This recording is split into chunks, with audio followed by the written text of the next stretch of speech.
In the traditional motion picture story, the villains are usually defeated. The ending is a happy one.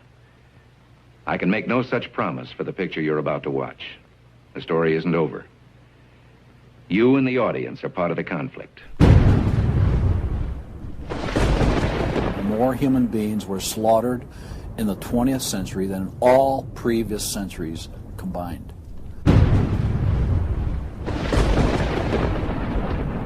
We're talking a congressional record, 135 million dead.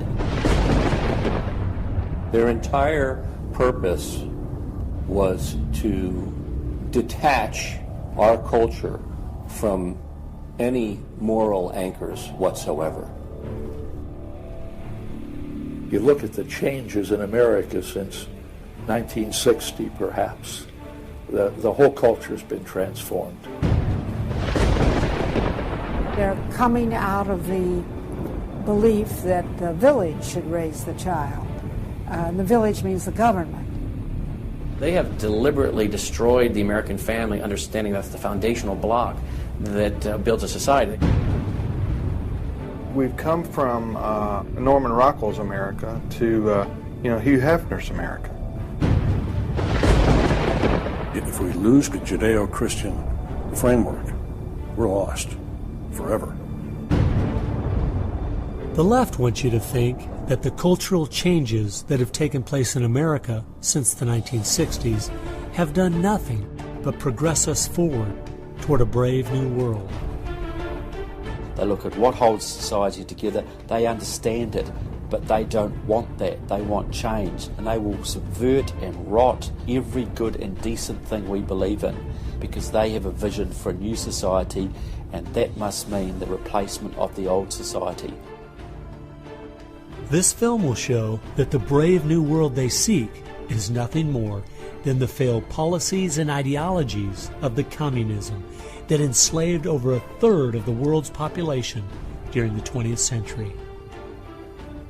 It will show that most people on the left aren't communist, just the useful idiots Lenin spoke of, being used to promote a socialist agenda, which is the first and necessary step toward communism. They basically try to say that the state itself is ultimate, that there's nothing, no law higher than the state, and if there's no law higher than the state, there's no appeal against it. History has proven beyond any doubt that the free enterprise that freedom produces provides more for anyone willing to work than any other system.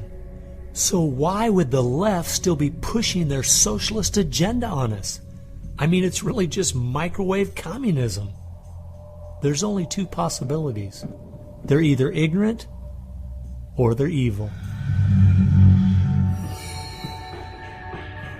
From my investigation over the last 2 years into what has caused America's drastic decline, I'm sorry to say the left won't be able to use the ignorant card. They've left too much evidence of their agenda in their books, articles, and speeches. No, America has an enemy that is getting very close to accomplishing its plan of destroying the greatest country in all world history. Once people figure it out, they're going to do what people everywhere do. They're going to start protesting, and they're going to start revolting. And when that happens, that's when the powers that be feel threatened, and they use the power that they have.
This story really begins for me back in the summer of 1992. I got a phone call from an older gentleman I knew who was a writer, and he asked me if I'd go attend a meeting for him at the University of California, Berkeley. He told me that the Communist Party USA had recently split over differences of how to best take America down. Some were wanting to still work toward a violent revolution, while others were wanting to focus their efforts on using public policy to subvert America from the inside. He was curious what they had to say. I mean, after all, the Berlin Wall had just come down, the Soviet Union had dissolved, and the whole world was saying communism is dead. So why were they meeting, and what were they up to? I was in graduate school at the time, and the whole idea of slipping in undercover into a communist meeting sounded pretty neat, so I decided to go. The first surprise I had was when I walked into the auditorium. I was expecting it to be filled with college radicals, but instead it was 50, 60, and 70-year-olds, grandparents, professionally dressed with briefcases. And I realized this might be a little more serious than I thought. As the weekend unfolded, I listened carefully as they outlined their plan and agenda, and how they were going to infiltrate the institutions of America to influence us in the direction they wanted us to go. To destroy our families, they wanted to promote cohabitation instead of marriage. They wanted to try to get children away into government programs at the earliest age possible. And they also said they'd like to get behind the feminist movement because they felt it had been very successful in making women discontent with marriage and motherhood. To destroy business, they wanted to get behind the environmental movement. And in 1992, the environmental movement was very modest, but they thought it was the only vehicle capable of creating enough regulation and red tape to discourage business growth. And finally, to destroy our culture of religion and morality, they said, if we can get Americans to accept homosexuality, they thought it would begin to extinguish our traditional moral values Americans held. I remember thinking at the time, this plan doesn't seem very realistic. It's not something I'll need to worry about in my lifetime. It was 15 years later, I was appointed by the governor to be a state representative in the legislature. I'd only lived in my district for 2 years, so I thought it'd be a good idea if I wrote a monthly letter to the editor. Each month I wrote on a different topic. In January 2008, as I was contemplating what to write my letter on, I thought back to the meeting in 1992, and I thought of the goals they'd outlined and where America was today, and I couldn't believe how successful they had been.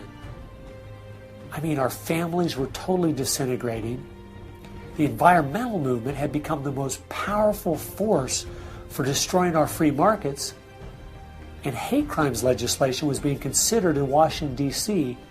that made it a crime to even say anything against the homosexual movement. I realized people needed to know what was going on. After I wrote this letter, within days, people were protesting at the Capitol. It was a feature story on the evening news. Controversial comments have state legislators buzzing tonight. After a freshman lawmaker alleges the communist agenda has infiltrated mainstream America. It's the big story, live at 6. And over 40 letters to the editor had been printed in response to what I'd said.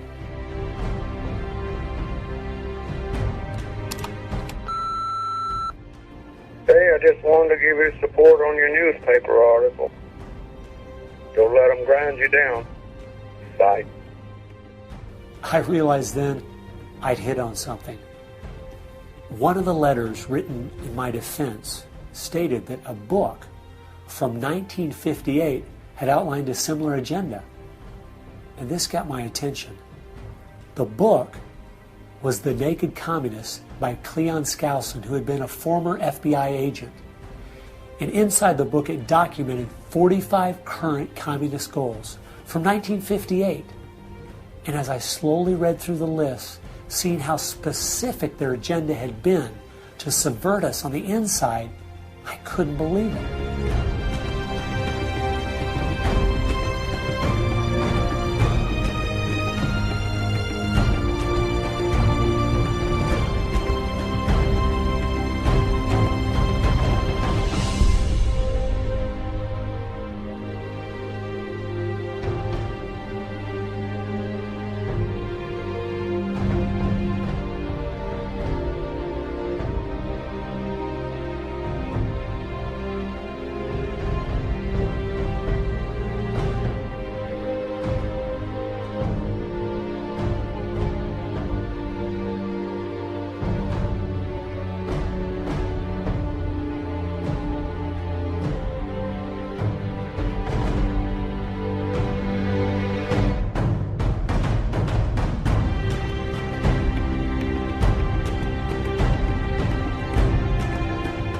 They'd accomplished almost every single one of them, and nobody seemed to be noticing.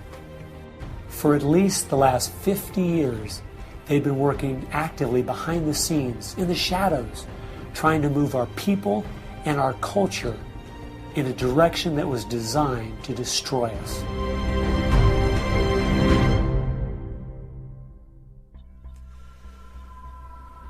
Someone needed to find out the truth of what had happened to our country. Could all of these very specific goals have been accomplished by accident? Or was there something there, under the surface, intentionally rotting away America's culture? I decided to go and get the facts from some of my favorite writers and speakers around the country. These are a few of the questions I asked them.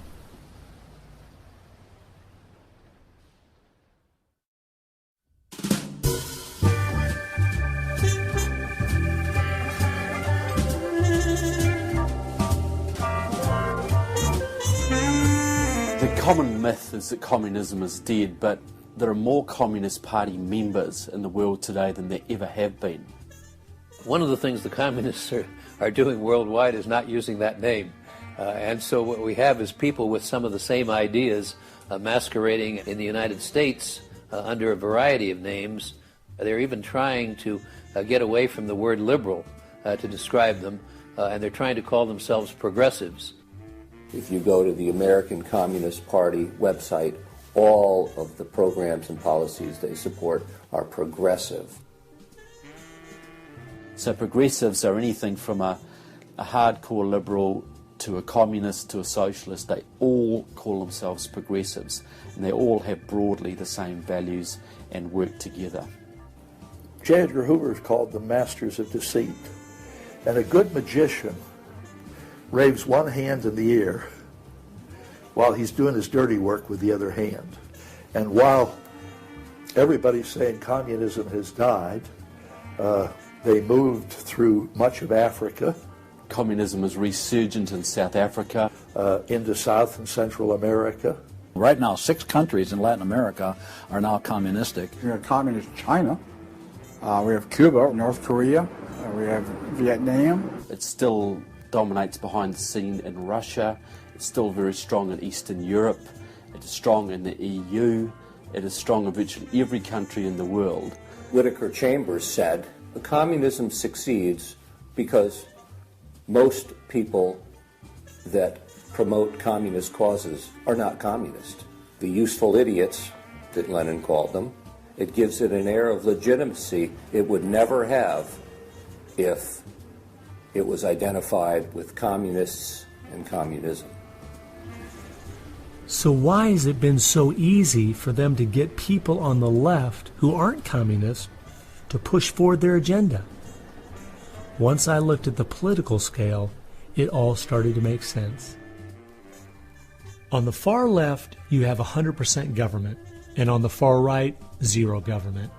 Anarchy is no government and doesn't make sense at all.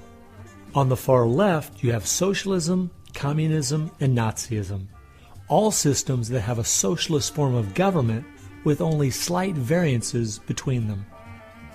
Traditionally, Republicans were slightly to the right of center, and Democrats were slightly to the left.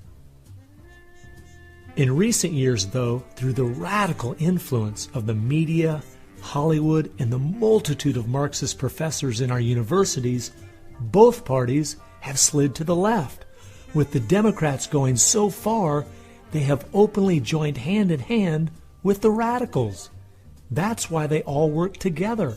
All the groups on the left now have the same goal, a socialist America. I thought we were over communism. I thought, okay, we won that battle. The Berlin Wall came down. Ronald Reagan won the day. We've got to look and see how he fought this, because we're fighting it again on American soil. Not hostilely attacking us like we feared in the Cold War. It is from within. And it has no opposition. None. And that's the frightening thing.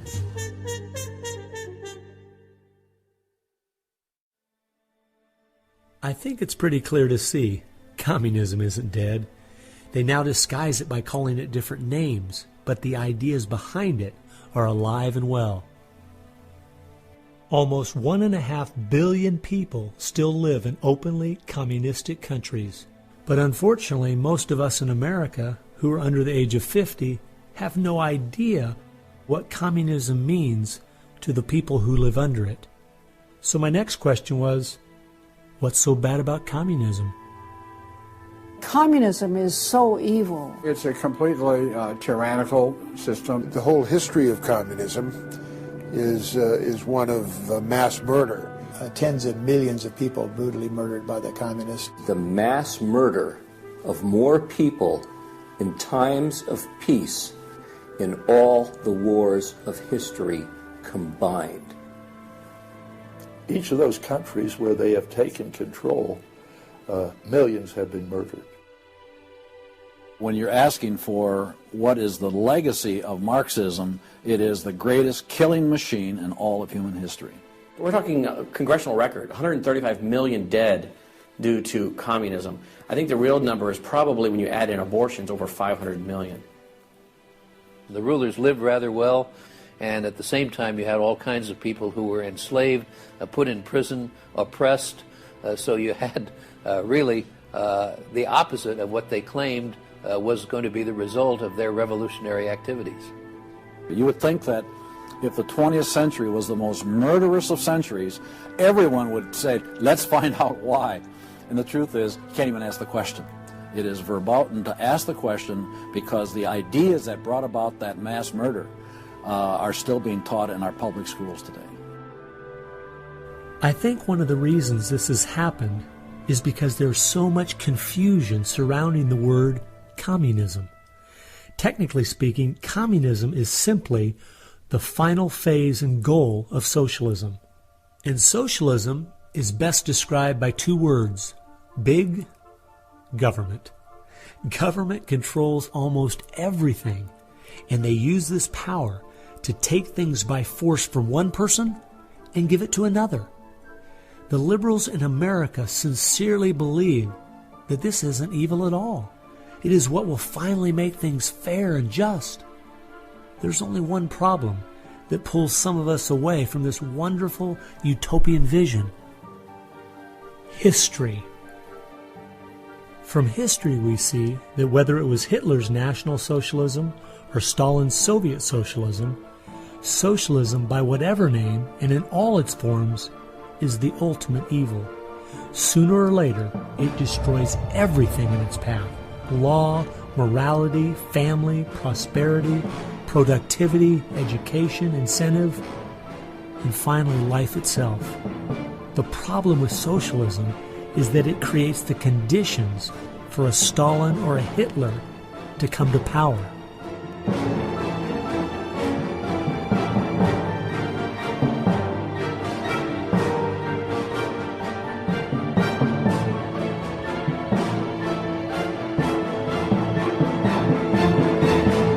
And that's why communism has such relevance today.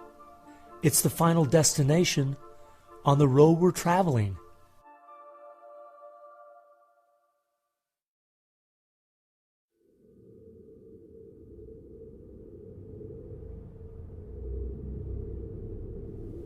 Friedrich Nietzsche tried to convince the world that God was dead. Charles Darwin tried to prove that humans are simply part of the animal kingdom. And Karl Marx realized that the philosophies of Nietzsche and Darwin would legitimize his own philosophy of communism. He knew their ideas would justify the brutality and slaughter that would be necessary to implement communism worldwide.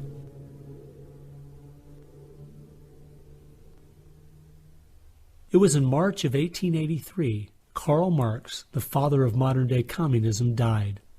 The assumption that communism would die with him was a logical one, since only 9 people attended his funeral. In October of that same year in London, England, a group was forming called the Fabian Socialist Society. The Fabian Socialists decided that they were going to socialize the world incrementally. They called it socialism by evolution instead of Marxist socialism by revolution. It always worked in tandem with the communists. Some Fabians were also communist. There was a bit of interchange in membership. The Fabian socialists are slowly but surely bringing about the socialization of the world. Europe is pretty well done. They are now working in Latin America. Latin America is not just socialistic in many countries. They're all already Marxist. You have hardcore Marxists in Venezuela, in Nicaragua. El Salvador just went communistic, and of course Fidel is sitting right there laughing at this whole thing. And we haven't even figured this thing out yet. We don't even know there's a red plague coming up to meet us. We think that we're just going to watch the cartoons on Saturday morning and everything will be fine. They had a lot to do with bad stuff happening. There are two things I found that gave me a good idea where the Fabians were really coming from. First of all, their symbol was a wolf in sheep's clothing. And secondly, George Bernard Shaw, who was a leader in the Fabians for almost 50 years, said, quote, "I am a communist, but not a member of the Communist Party. Stalin is a first-rate Fabian. I am one of the founders of Fabianism, and as such, very friendly to Russia," unquote. Fabians eventually beget the Students for a Democratic Society, which beget the Weather Underground, which beget basically the social changes that have happened in America in the last 40 years. Many of the SDS members from the 1960s still have an incredible influence on the direction our country is heading. One is the Reverend Jim Wallace, who was president of SDS when he was a student at Michigan State University. And yet today, he is the spiritual advisor to the President of the United States. They've been friends for many years. They go back to Chicago and the Chicago politics crowd. And during the Vietnam War, he was rooting for the Viet Cong to beat the United States Army. And when they did, he just couldn't believe it. He said it was one of the happiest days in his life. And another leader in the Students for a Democratic Society and founder of the Weather Underground is William Ayers, who has been a longtime friend and neighbor of President Obama. It came out in 2009 that Obama's book, Dreams from My Father, was even written by Ayers. So the influence from the Fabian Socialist Society goes right into the White House.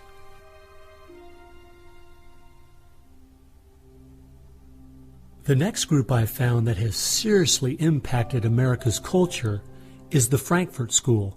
The Frankfurt School was a sort of an outpost in America of European socialism. Willy Munzenberg, with a few other Bolsheviks, founded the Frankfurt School. The two leading members are Herbert Marcuse and Franz Neumann. Franz Neumann was, in fact, a Soviet agent. Their entire purpose was to stand the entire educational system of the West, and the United States in particular, on its head. Bertrand Russell, who worked with the Frankfurt School, said, "By using psychological techniques to teach the children, we will be able to produce, quote, an unshakable conviction that snow is black," unquote. They established a school here. With the help of John Dewey. He helps bring these German intellectuals to America in 1933, drop them down at Princeton, Berkeley, Brandeis, to go after education and media. Included in those goals were the teaching of homosexuality and sexuality to children, the promotion of excessive drinking, and destruction of religion in the United States. That was a big one. And they basically started the social rot. Willy Munzenberg said, "We are going to make the West so corrupt it stinks." I love spending time with my family, July 4th, baseball, and apple pie, and my mind can't even comprehend that there were groups of intellectuals back in the 1930s plotting and planning how they could make America so corrupt it stinks.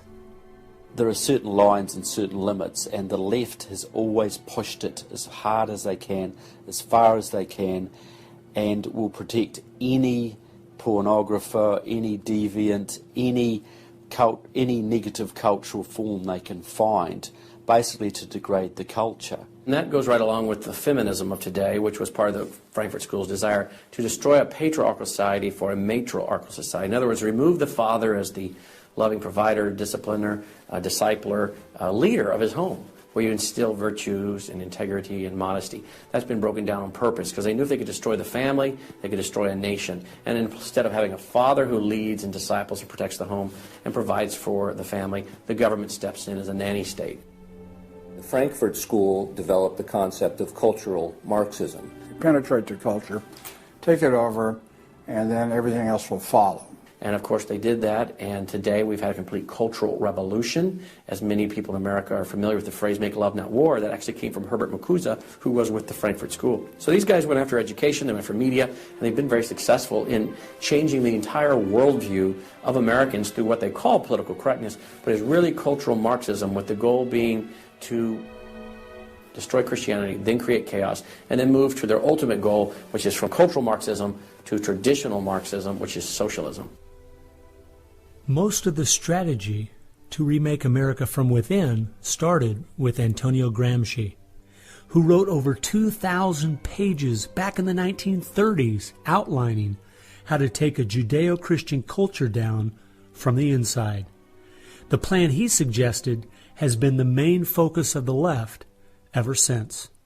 Antonio Gramsci was a neo-Marxist philosopher. Antonio Gramsci was an Italian communist. Antonio Gramsci is probably the biggest troublemaker in the world. He's probably got more responsibility for our social ills than anybody else on the planet. He knew of the importance of undermining the morals and the character of this country.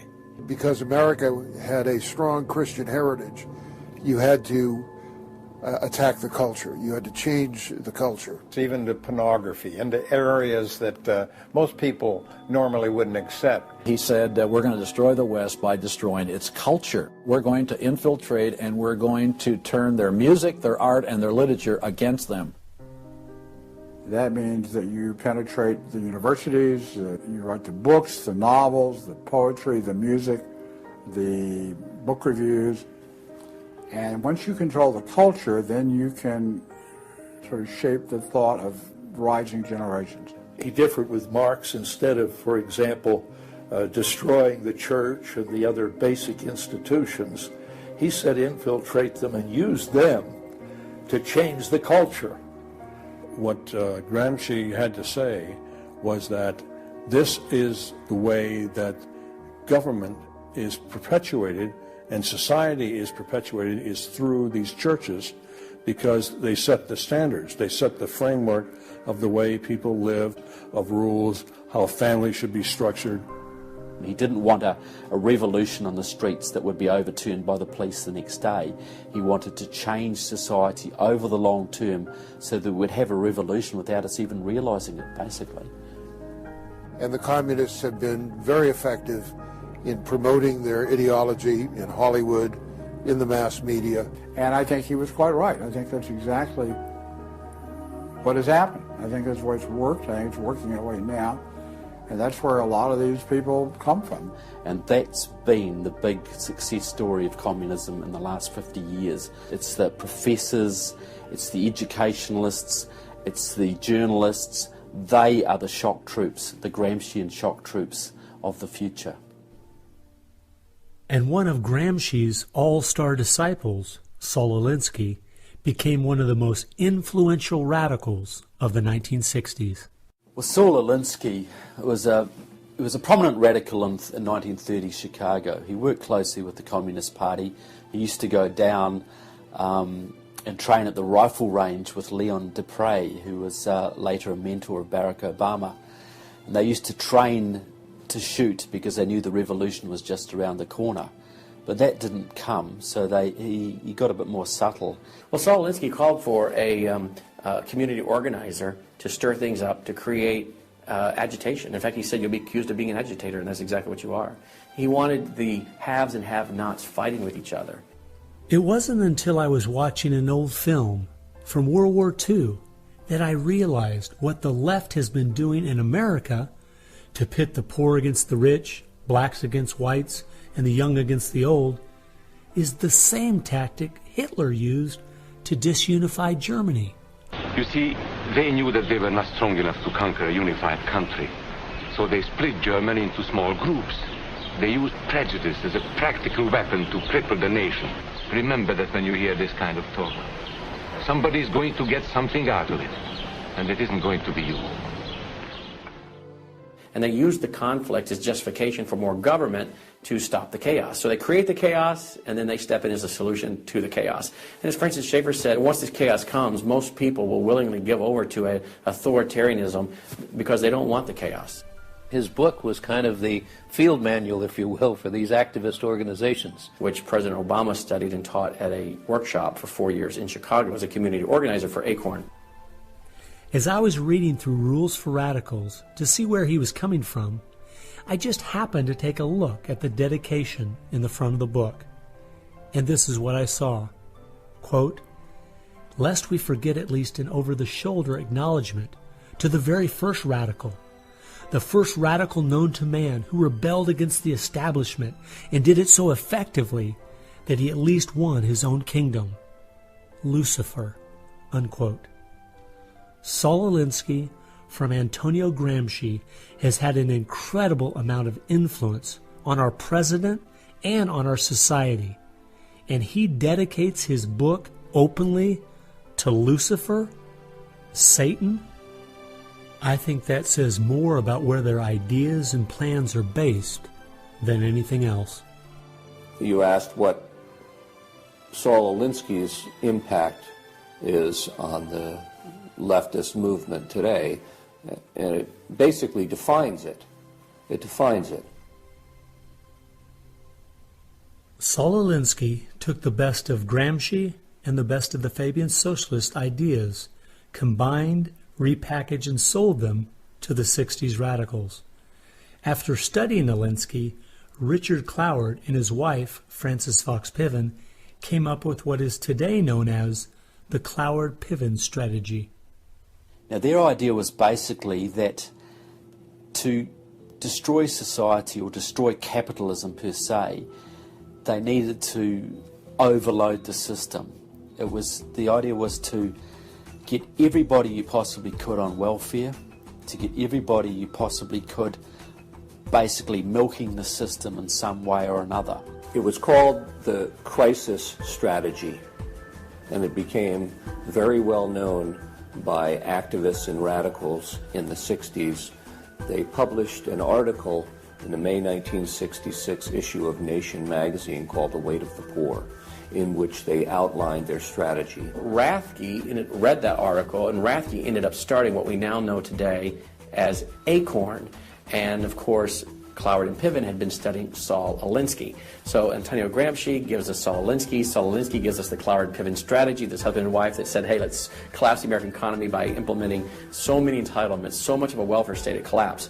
Rathke studied the Cloward-Piven strategy. He starts ACORN. And of course, ACORN gave us Obama. And to show what a small world it is, Wade Rathke, who started ACORN, was the draft resistance organizer for SDS, the group the Fabians started. They've used that strategy ever since to expand voting rolls, to expand welfare rolls wherever they can, basically just to overload the system, to increase the tax burden on the middle class, and basically bring capitalism one step closer to destruction.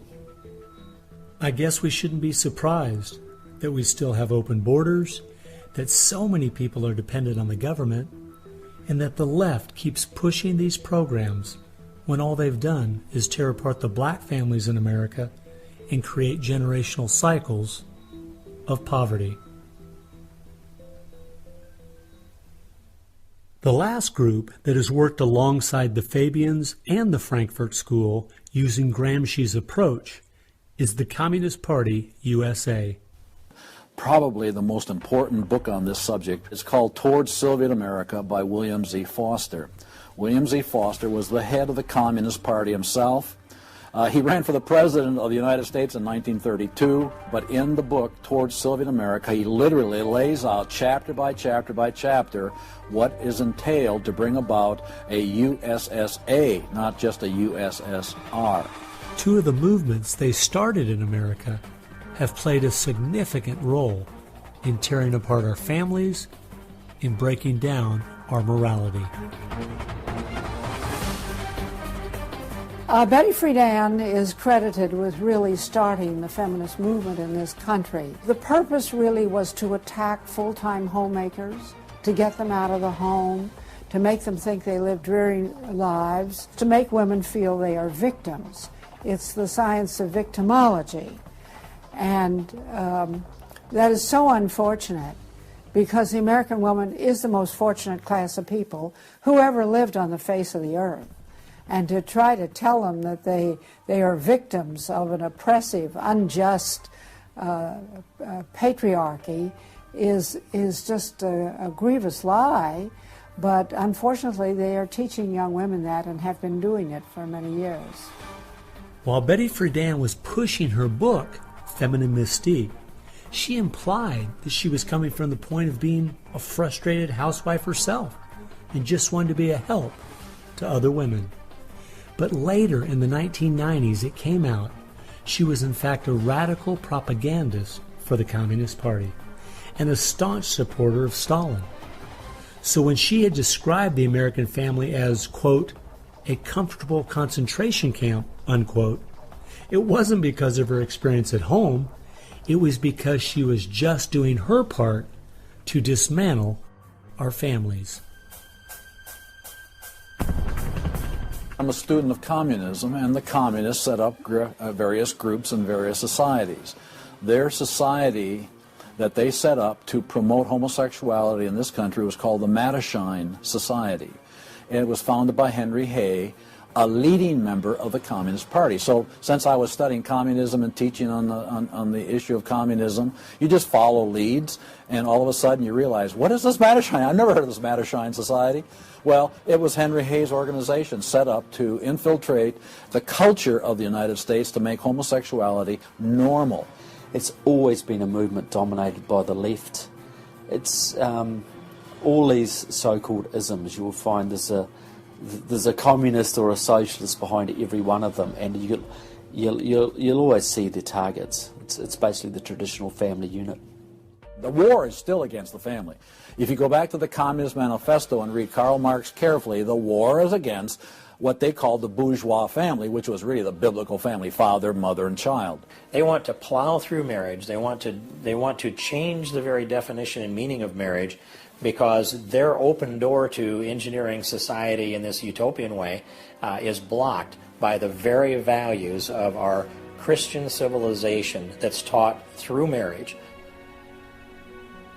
And so the left just has got to destroy the family, because if there's any one thing that will prevent the left from carrying out its agenda, it's healthy and strong nuclear families.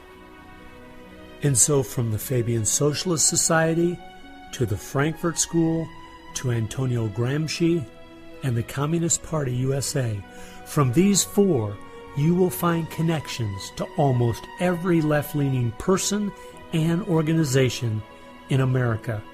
Their influence has been incredible.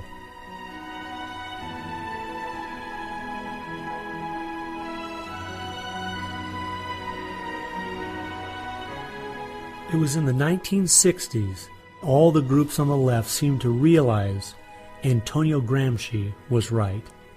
In a Judeo-Christian society, you will never be able to persuade people to rise up in a Marxist revolution and start killing each other off.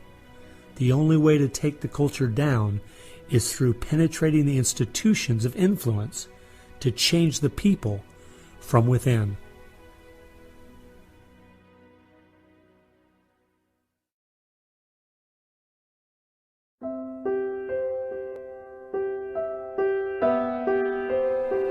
I guess the biggest surprise I had while studying these four groups was seeing that a large part of their agenda was trying to make us an immoral people. The communists knew in the 1930s and since that time, and the leftists know today, that if you can break down the cultural traditions, the basic rules of morality, then it's much easier to move people in different directions that are counter to the good of society. They recognize that it's all part of the same fabric. Their ideologies all work together to break down families, to break down the sanctity of human life, the value of human life, to break down the idea that there is a God that we are accountable to. They essentially are validating the Judeo-Christian worldview by the very things they attack. Because in their effort to destroy our culture, they know that they have to go after the very things that the Judeo-Christian tradition honors and values. Morality, belief in God, faith, the importance of family, the sanctity of life, the sanctity of marriage. It's amazing our enemies could see our morality was our greatest strength, and yet so many Americans don't seem to get it. Morality is simply having the character to do what you should do instead of what you have the freedom to do. And that's the only way freedom works. A people cannot be given freedom without morality, or they will self-destruct. And that's what we see happening in America today. The bottom line is freedom and free enterprise are simply fruit on the tree of morality. Our founding fathers clearly understood this principle, and so do our enemies.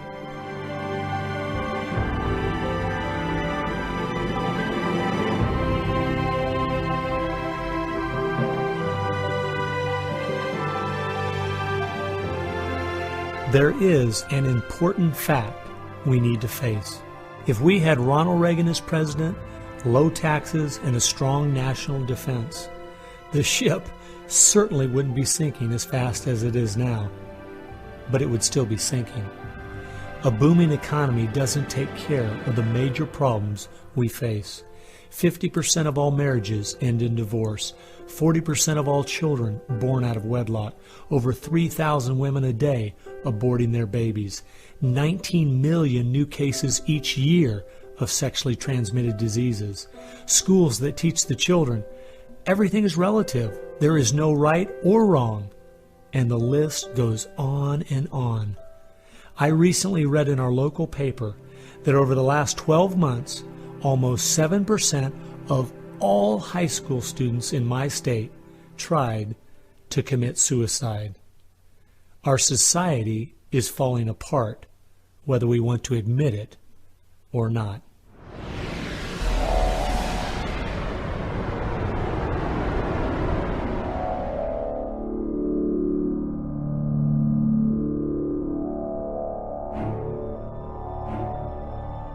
Karl Marx had the insight to see that dethroning God and destroying capitalism went hand in hand. As you attempt to dethrone God by erasing the morality in a society and destroying his institutions, the family and the church, you are destroying capitalism. Because as the families fall apart and the church loses its influence, society starts to crumble. And then government has to expand to pick up the pieces. The question, as Whittaker Chambers put it, was God or man? God or man? Karl Marx was an atheist. Marx's philosophy was that people existed for the benefit of the state. What Marxism did and does, and all the other isms of the modern era, is to try to dethrone God by deifying man. You have to discredit God. He's your competition. The 20th century ushered in several ideologies that sought to devalue God and elevate man. Communism, relativism, humanism, they all deny that there's a God, and they claim that by doing so they're really elevating man. But if you look at how each of those philosophies end up working out in real life, there are always some classes of human beings that don't deserve the same value or rights as anyone else. To turn it around, to believe in freedom, the way we have been raised, you have to believe that there's something precious about every human person. And of course that's from the Bible. Imago Dei, we are all created in the image of God. Therefore, every human being is entitled to respect and dignity and freedom, and that is distinctive to biblical religion. You don't find it anywhere else. Almost all the ideas that have made America such a unique and great country our founding fathers got straight out of the Bible. I guess that's why the left only has a problem with one religion, biblical Christianity. They never complain about separation of church and state when it comes to Islam, Buddhism, Hinduism, or any of the other religions. In fact, a couple years ago, the Dalai Lama came to my town, and during the school day, at taxpayers' expense, thousands of our local school children were bussed in to hear him talk. I wonder if they would ever do that for someone like Billy Graham. No, they must destroy the Bible's influence in America so they can step in with big government in its place. It's an age-old question. Are we going to believe in God, or are we going to play God ourselves? Essentially, for the left, the choice that they see very clearly is people are going to depend upon God or they are going to depend upon government. They want people to depend upon government, so they have to destroy faith in God. At its core, it's a rebellion against God and God's laws. And that's what the battle is about. That's what the assault is on. That's why Christianity is a target. And that's why we saw the gulags in the Soviet Union. We saw the concentration camps in Nazi Germany. And all the ideologies that elevate man end up devaluing certain human beings. Dictators of the left, Hitler, Stalin, Mao, Castro, and all the others, always have come to power by acting like they're going to change things to make it better for the people. Yet history has shown us the devastating results that have happened every single time. There is no example in history of big government that didn't abuse its power over the people. But people who have believed in the God of the Bible and that our rights are a gift from Him to everyone have always stood up for the preciousness of every human life. You look at those who have fought for true human rights throughout the ages, and it's those that do have a strong faith in God, those who fought against slavery, and those now today who are fighting for the sanctity of human life. Like the Declaration says, we hold these truths to be self-evident, all men are created equal. Aristotle didn't believe that. He said, no, some people are born to be slaves, and some other people are born to rule over them. And the reason that you and I know different, and it's not because we're smarter than Aristotle, he was a smart man. But we have something he didn't have. We have the Bible. And so, therefore, that's where we get these ideas. And from pagan antiquity or neo-paganism or all the modernisms, you get the opposite. After studying this topic for the last 2 years and reading literally hundreds of their books and articles and speeches, I've come to the conclusion, whether the left knows it or not, their plans and goals can all be summed up very simply. They are at war with God. A people that are moral and believe their rights come from God would not only never want what they're selling, but would also never need it. And they know that.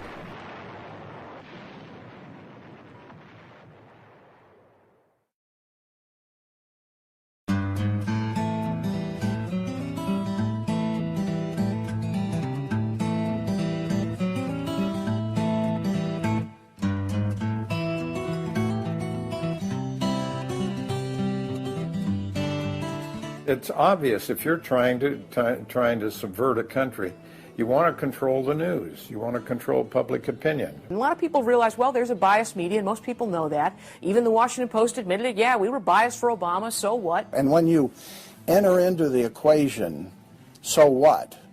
That means the biases, the opinions of the reporters enter into what is news.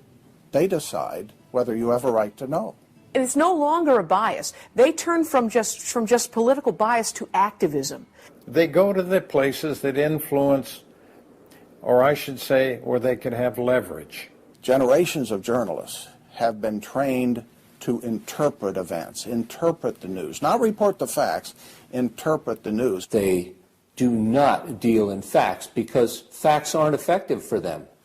They have very few facts on their side. They've gone into and penetrated these major areas to where they can influence it in the direction they want to go. We've seen a massive shift away from old-fashioned objective news reporting to what he called interpretive reporting, what others call advocacy journalism.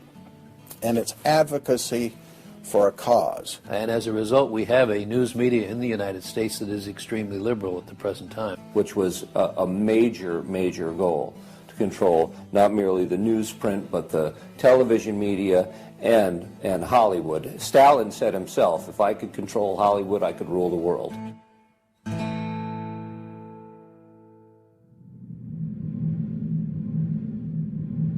Children are always the first targets of anybody trying to bring down a system.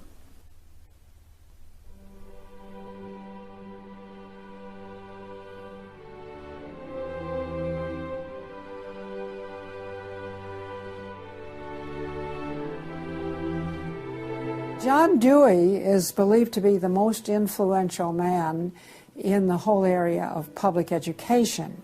He went to Russia in 1928 to help study the Karl Marx way of education and bring it back to America. Dewey was an atheist. He was a socialist, a humanist. He was part of the Socialist Society in America, helped found that. What he believed in was that education should socialize the child to make him a willing tool of the state. It might be surprising to some that the man who is still idolized as the father of public education in America is the very man who did everything in his power to dumb down our children so that they would willingly accept his vision of a socialist America. It started with Dewey in the early 1900s. It expanded, really expanded since the 1960s. The hard left gets control of the teachers' unions and the training colleges. If you've got those two institutions, you can pretty much dictate all educational policy. The people who were demonstrating against our country and against our government in the 1960s have now become tenured professors in the universities. So they're the ones who are writing the textbooks, teaching the teachers, running the teachers' colleges.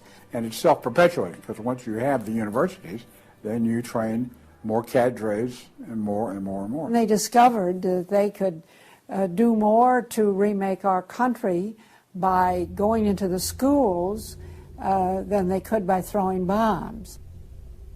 I believe the average patriotic American underestimates the importance and influence education has on their children. That's how the large majority we had in 1980 to elect Ronald Reagan in a landslide has been lost.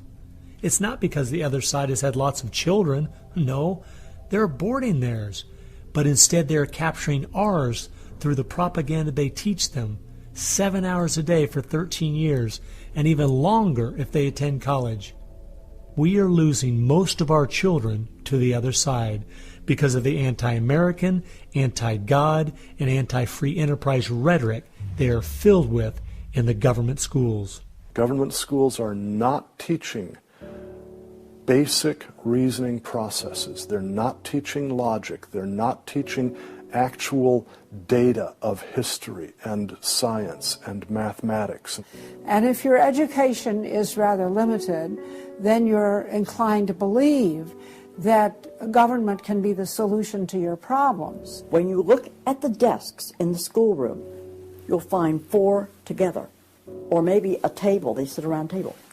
Independent desks are very rare in most classrooms because they don't want to promote the self-sufficiency, independence mindset. You go back to William Z. Foster in his book, Towards Soviet America, you will see how he has a whole chapter there on how we have to supplant education in this country and ultimately force every student to attend public school. That's the other thing. I hope the homeschoolers catch on to this. The homeschoolers and the Christian day school movement are going to have some very rough times ahead of them because the public school crowd cannot afford to have any competition.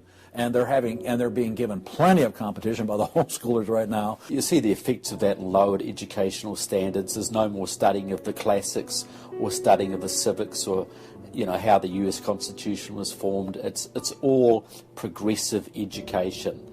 It's all based on the identity politics, the isms, the current trendy isms, environmentalism, racism. They're training them for the collective, and a collective mindset and a dependency mindset. And it seems that they, again, want to have people be uneducated, so then they do become wards of the state. They're dependent on the government to provide everything for them. It's under 10% of kids believe that there is an absolute right and an absolute wrong. And why are we surprised? We've sent our kids into this government system that indoctrinates them, that teaches them about tolerance and diversity and multiculturalism, and not about reading, writing, and arithmetic, not about what our founding fathers had to say. It's consequences. Few would argue that the education the children are receiving in the public schools is pathetic at best. But with the amount of tax dollars we spend each year, over twice as much as it would cost to send the students to private school, why do we allow this to continue? The group that my investigation led me to, that seems dedicated to making sure the children don't get a good education, was a real shocker. The schools are pretty much controlled by the Teachers Union, the National Education Association. If you look at their platform and goals, you would think they were a socialist or almost communistic organization. They are for the entire feminist agenda, starting with abortion on demand, tax-funded abortions. They're for the whole gay rights agenda. They're for the whole globalism agenda. They are extremely anti-parent. It is an effort to get the children to abandon the values of their parents. National Education Association has no patience, tolerance, or use for traditional teachers. They're looking for people who want to be agents of change. They want to throw out all the lessons of history, and really it's an attempt to then impose their own views and ideas onto people, get them to act as activists. If you control those institutions, then you can control everything else. It's all public schools, all for their jobs, and they have gotten behind all of the radical kinds of curriculum that's being introduced. They're for it 100%. They've had a tremendous effect on public education. It's not positive. We also see immorality being promoted through our schools. The kind of sex ed curriculum that is being used and paid for with our tax dollars would shock most parents. I think one of the main problems we face is parents naively thinking that the schools are the same today as they were when they were young.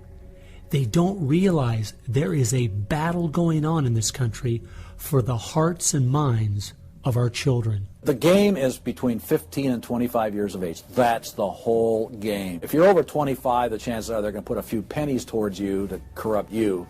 But their game right now is to corrupt the 15 to 25-year-olds or less.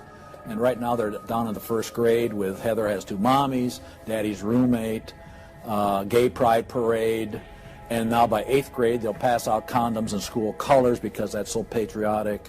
And it's perfectly obvious that you get a hold of the child early, you can change his values away from his parents' values and get him to follow you. And they're very open about saying that. The National Education Association has passed resolutions saying they want children from birth.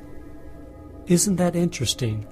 The Communist Manifesto also thought the state should take control of children at birth. The left has always been good at disguising their real agenda by coming up with phrases made from words we are very familiar with, but then giving them new definitions. Social justice is the current phrase of choice and is being used to teach children the failed Marxist ideas of yesteryear are what they should strive for today. We see social justice curriculum today, which is the buzzword for communism, socialism, Marxism, which Bill Ayers is teaching. It's in many of our colleges, and the social justice curriculum is being taught in high schools all over the nation. Justice is good. If you then start calling it something blank justice, then you're modifying it. And what it really means is, I think, taking from one group of people and giving to another group. So I would call it socialisms. and it's used to break down the differences between the way things are done and the way it should be done. So when they're teaching social justice in the schools, they're not talking about free enterprise and capitalism and individual self-responsibility, all the things that made America great. They're talking about the things that made Europe and the Soviet Union and China so bad.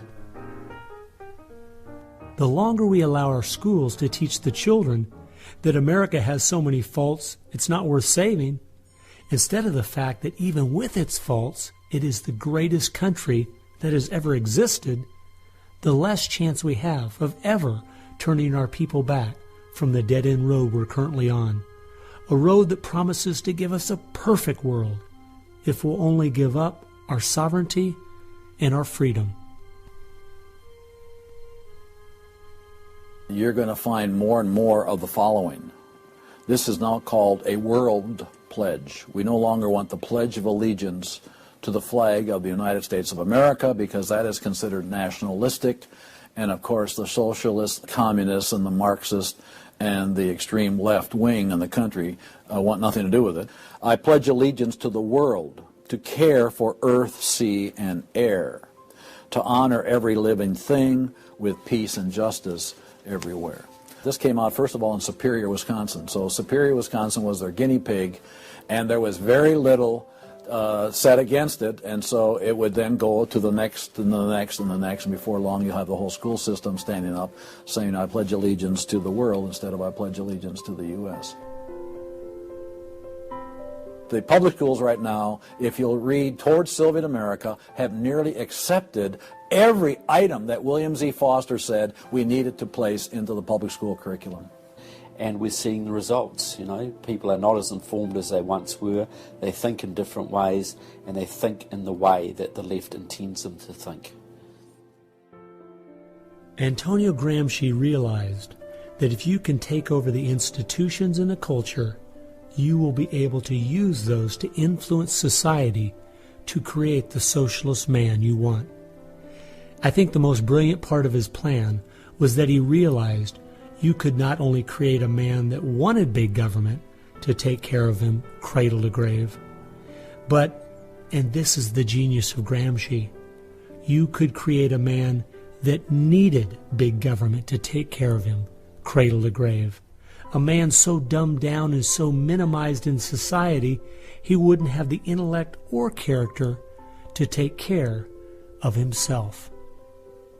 The reason this is so deadly for America is that once we have a certain percentage of the population in that category, our limited constitutional form of government is no longer possible because too many people won't be able to exist in that framework. We are approaching that tipping point rapidly.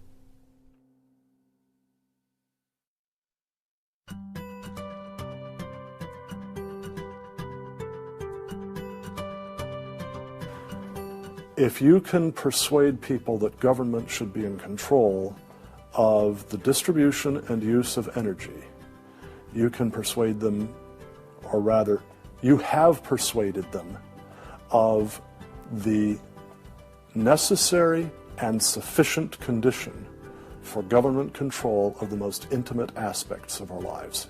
One of the main thrusts of socialism these days is obviously through the environmental movement. You know, one hates to pick on Al Gore too quickly and easily, but I read the whole of his book, Earth in the Balance, Ecology and the Human Spirit, back in 1992 when it was first published. And if you know anything about the history of political philosophy, you read the last chapter in that called A Global Marshall Plan, and you understand that there is no way to implement what Al Gore was calling for in 1992 in that book except by means of totalitarian world government. Patrick Moore, who was a co-founder of Greenpeace, and he was a very dedicated environmentalist, quit Greenpeace when he realized that it had been captured by radical leftists who were intent on using the environmental movement as a vehicle to destroy capitalism. How many factories work when there's a power outage? None. You want to hurt business, you want to drive down industrial production, you just drive up the prices of energy, you just diminish its availability, and the easiest way to do that is to make people scared to death of the cheapest forms of energy, which are fossil fuels, oil, coal, natural gas, and nuclear energy. They had already made people afraid of nuclear because of irrational fears of nuclear reactor meltdowns, which were physically impossible anyway. But then they had to figure out a way to make them afraid of fossil fuels. Well, the way to do that was to say they're going to cause catastrophic global warming. So I used to think this was just one great big distraction. If they want to put their energies toward the environment, but now I see that this is now being turned around and used as a tool to further a socialist agenda. Charles Rubin, a political scientist who wrote the book The Green Crusade, has told this story extremely well. Environment comes from a French word meaning surroundings. Well, now, what is surroundings? Everything around you, right? And so, as Rubin points out, environmentalism is literally everythingism. And so, if you were a socialist committed ideologically to the notion of government having control of everything about our lives, and you saw that you were losing the contest in terms of the creation of wealth and its distribution to capitalism, you had to find some other basis on which to promote your vision of government and to pursue its implementation. Environmentalism, or everythingism, was the perfect card. In December of 2009, when the ClimateGate scandal broke open and it became public that even the leaders of the movement knew the whole global warming idea was a farce, it wasn't them just having bad data, we as Americans knew once and for all that this movement was simply part of their agenda. It's my guess that regardless of the evidence that comes out against them, they will not let this tool they have waited the last 100 years for go to waste. A tool that gives them the absolute power and control they want, but allows them to get it under the guise of saving the planet.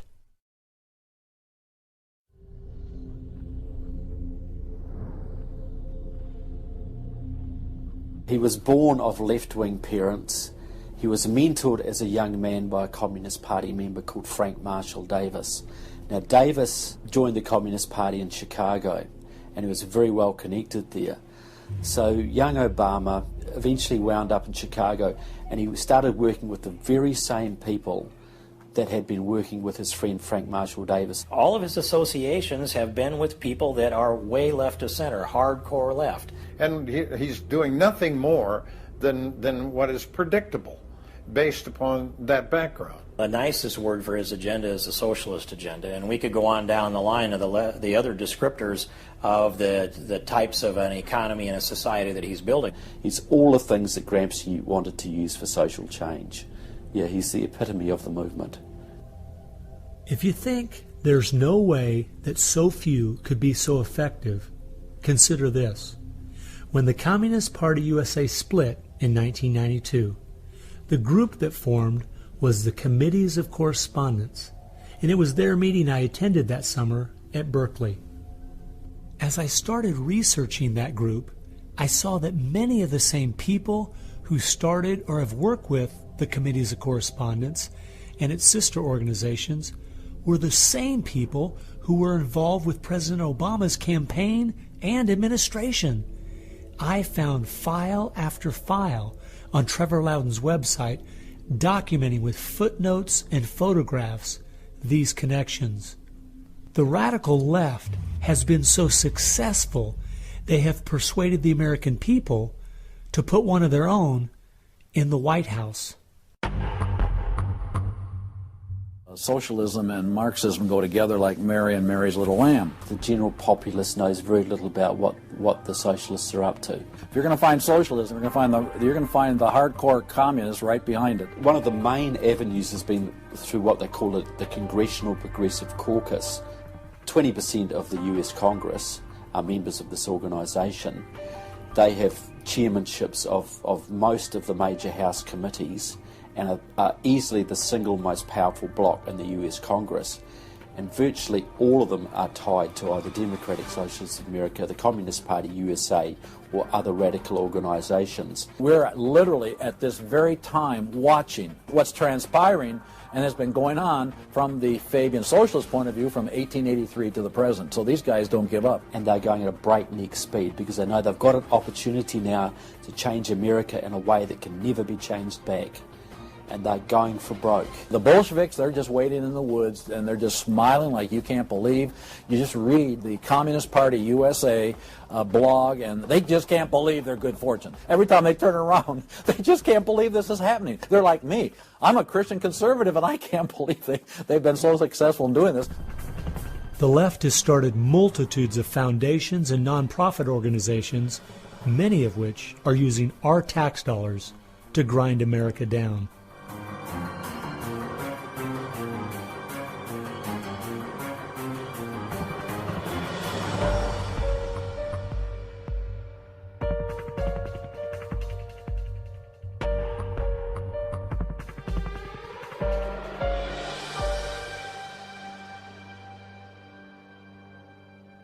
They use all kinds of patriotic words to masquerade an extreme leftist orientation, which, if anything, would enslave the people in the same kinds of things with the same kind of ultimate results as communism had. The communists will let the socialists go so far, and then ultimately the communists really turn on their fellow socialists and they wipe them out too. And their attitude, I think, is really probably pretty close. They figure, look, if these socialists betrayed their own country, the chances are, once we get in power, they'll betray us too. So they'll figure, let's just rub them out right now. And at a given point, you'll see in the history of communism that they've been very effective in rubbing out their fellow socialists who brought about their socialism before the Bolsheviks and the hardcore communists with a capital C took them over. One thing we do really have to recognize is this is a domestic enemy. This is not just people with different ideas.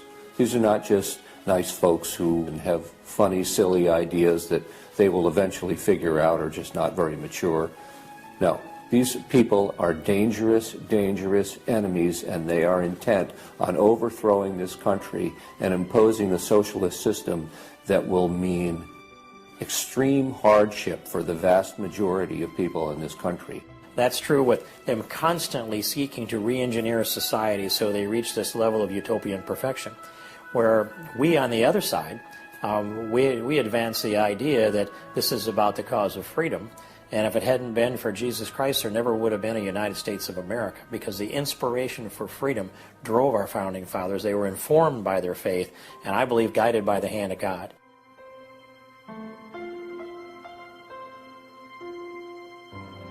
No.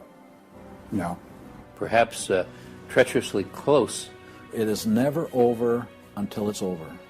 When the fat lady sings, isn't that the slogan? And when the fat lady sings, it's over. Now, she might be clearing her throat. We saw the great country of Germany in the 1920s brought to its knees. Hitler came into power and destroyed the country. We see countries like Zimbabwe in Africa, which was once a prosperous breadbasket, now just wrecked. Argentina was destroyed by the socialist Perón in the 50s. It was one of the richest countries in the world. So, no, we're not at the point of no return, but it's getting pretty late in the day. There's no time to be casual, that's for sure. We've spent too many years thinking, because we have Republicans in office or the stock market is doing well, that everything's okay. This is why the left has gained so much ground. It doesn't matter who's been in office. They've just continued pushing forward with their agenda. Well, I believe this is our last chance to push back.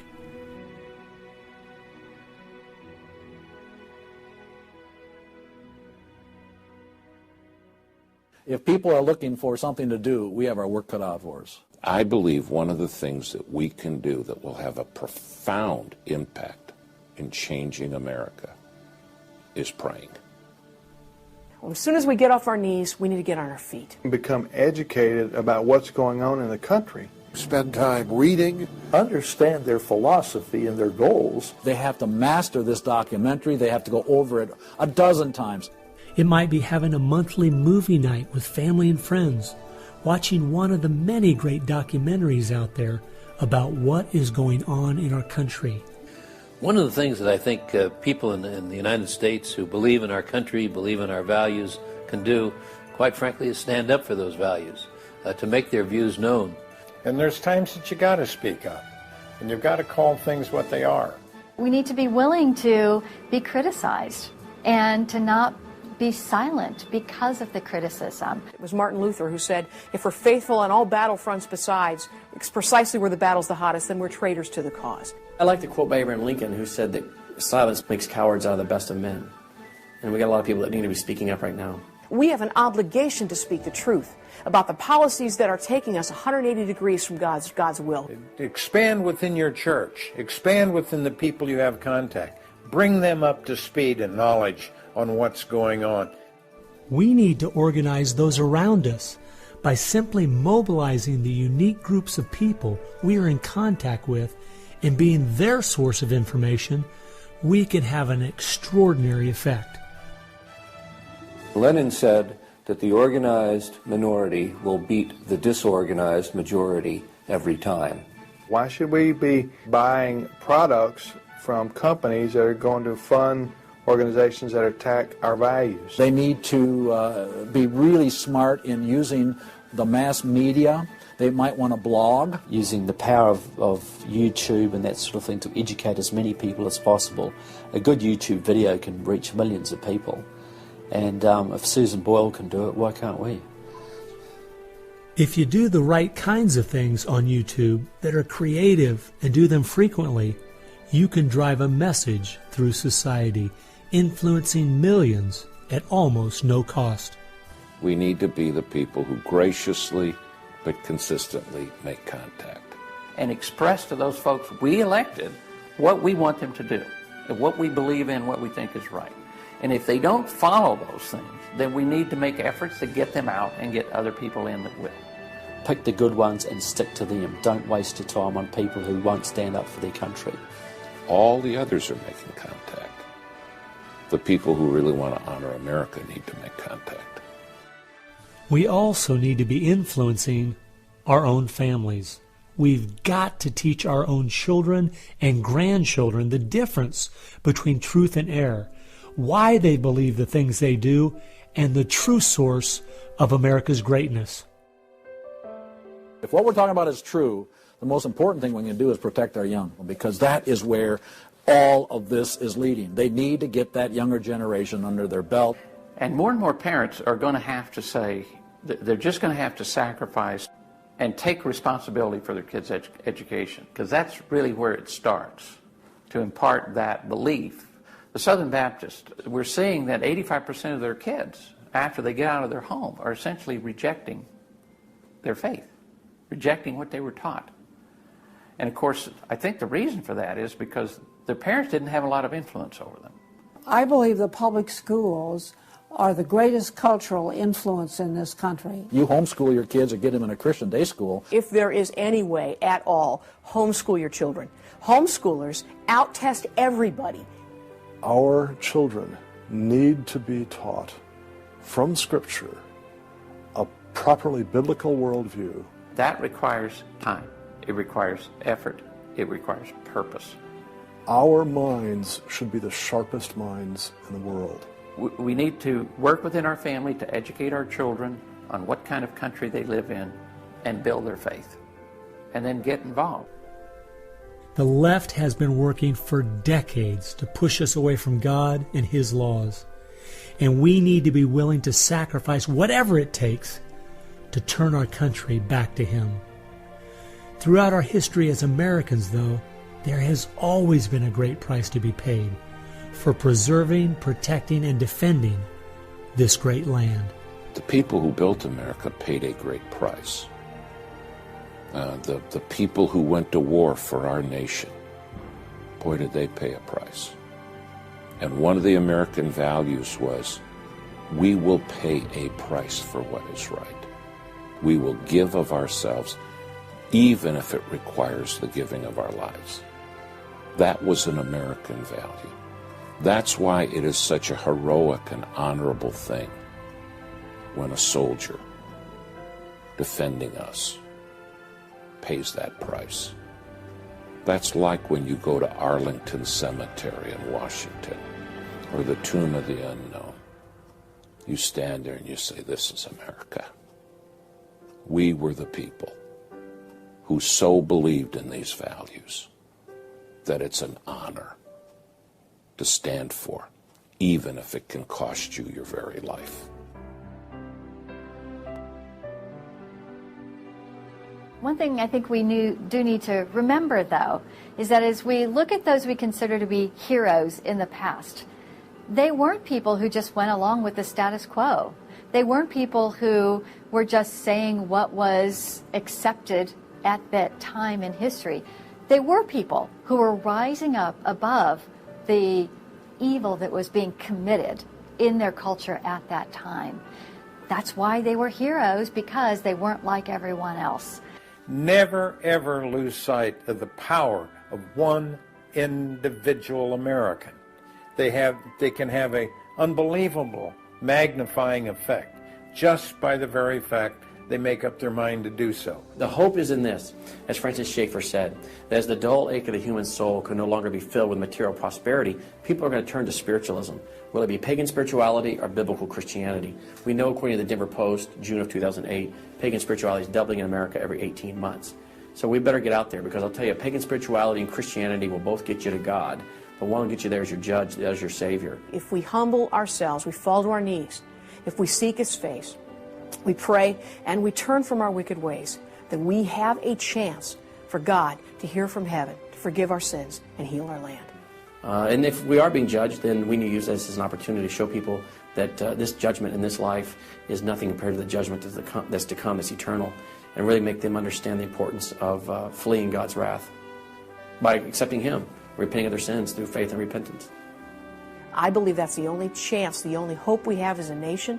Hope is not found in rhetoric. Hope is found in God, the God of creation. And you know what? Our founders were in covenant with that God. You need a dedicated, informed, praying Christian making things happen and being determined to do so.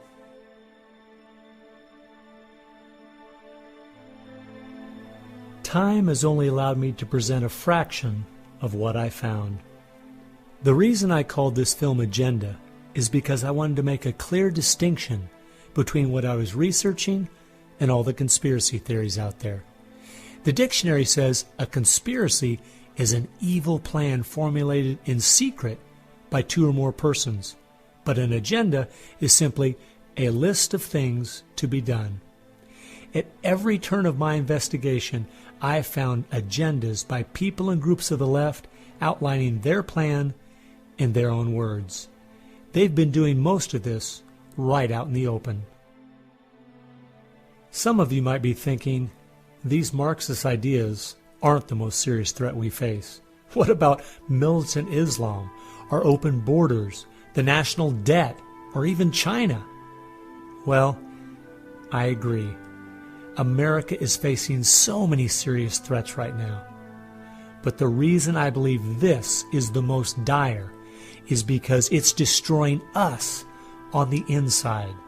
Through the political correctness and dumbing down, it's causing us to lose our ability to call evil evil and stand against it.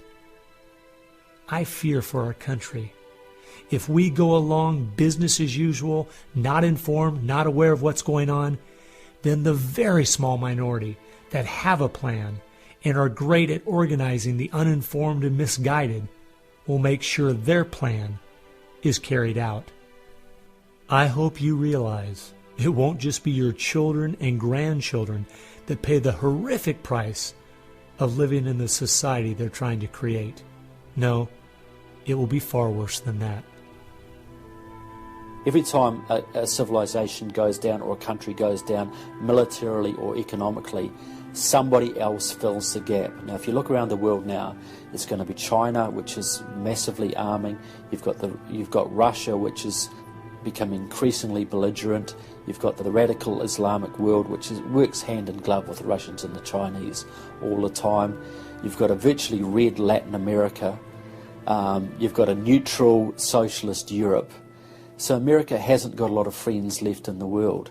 Now, that's just not going to affect America. That's going to affect every single remaining country in the free world.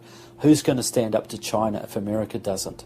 Who's going to stand up to the Russians? Is Europe going to do it? Australia, New Zealand, Canada? Not a chance. If America, and this is the point I think Americans need to comprehend, if America goes down economically, it will go down militarily. If America goes down militarily, we all go down. The free world is finished, and it will be finished for a very, very long time.